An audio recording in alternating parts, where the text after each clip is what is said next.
Coopération. Pourquoi j'ai choisi de vous proposer un épisode sur ce thème aujourd'hui? Tout d'abord, car cela fait écho à une tribune rédigée récemment par le CEO d'AXA dans la Harvard Business Review.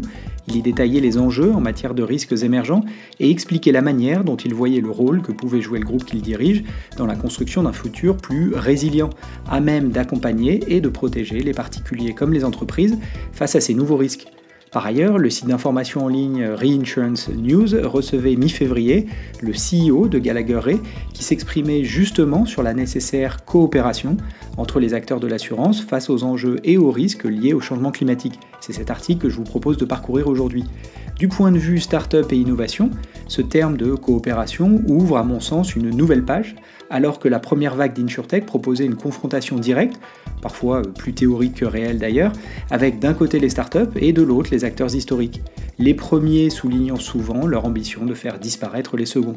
10 ans plus tard, la plupart des acteurs historiques sont toujours là et quelques dizaines de startups ont atteint des tailles significatives, parfois en nouant des relations proches avec les acteurs en place justement. A l'inverse, ce que nous percevons comme la prochaine vague majeure d'innovation dans l'assurance, les risques émergents, propose un panorama différent, il me semble. Si vous suivez régulièrement ce podcast, vous êtes familier de notre thèse sur le sujet.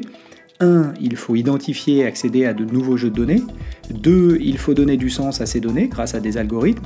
Et 3. Alors, il sera possible aux porteurs de risques de proposer de la capacité d'assurance en conséquence. Et vous le voyez se dessiner en détaillant cette chaîne de valeur des nouveaux risques. Les étapes 1 et 2 auraient beaucoup de sens dans les mains des startups technologiques ou spécialistes de la donnée. On entre donc dans une ère de la coopération où les startups et les grands groupes auraient intérêt à travailler ensemble. C'est pour ça que j'ai souhaité parcourir cet article qui, même s'il ne s'intéresse qu'à la coopération entre assureurs et réassureurs, permet d'illustrer cette thématique en élargissant aux sociétés innovantes. L'article est intitulé « Une coopération nécessaire pour faire face à l'augmentation des pertes liées aux catastrophes naturelles ». Il démarre ainsi.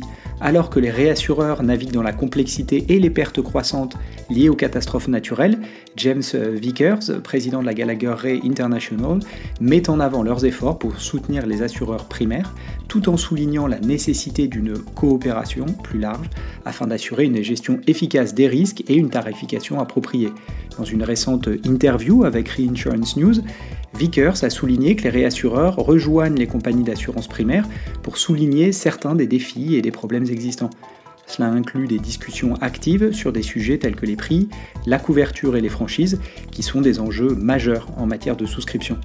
Vickers a noté, les réassureurs ont été très actifs dans ce domaine en apportant leur soutien et en fournissant des recherches académiques et techniques.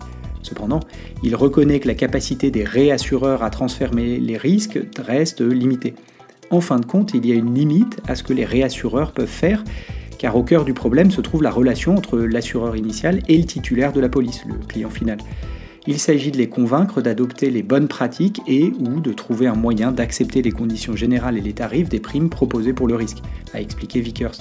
Il met également en garde contre une dépendance excessive aux solutions soutenues par les gouvernements lors d'événements catastrophiques extrêmes, car cela pourrait fragiliser le marché de l'assurance privée. Avec les bonnes mesures, ces risques peuvent être assurés à un prix raisonnable, a déclaré Vickers. Mais il faut que tout le monde s'implique pour essayer de résoudre le problème et non pas simplement chercher à en faire porter la responsabilité à un seul secteur.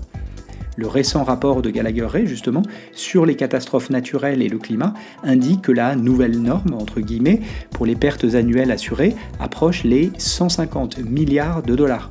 Cette problématique est particulièrement pertinente à la lumière des récents incendies dévastateurs en Californie, Vickers s'interrogeant sur la manière dont les personnes affectées pourront reconstruire leurs propriétés et sur le rôle que l'industrie de l'assurance peut jouer pour les aider.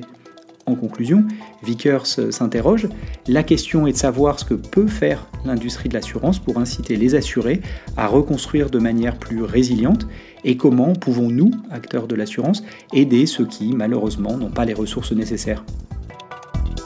Pour aller plus loin, je vous propose de réécouter un précédent épisode que j'avais consacré plus largement à la thématique des risques émergents.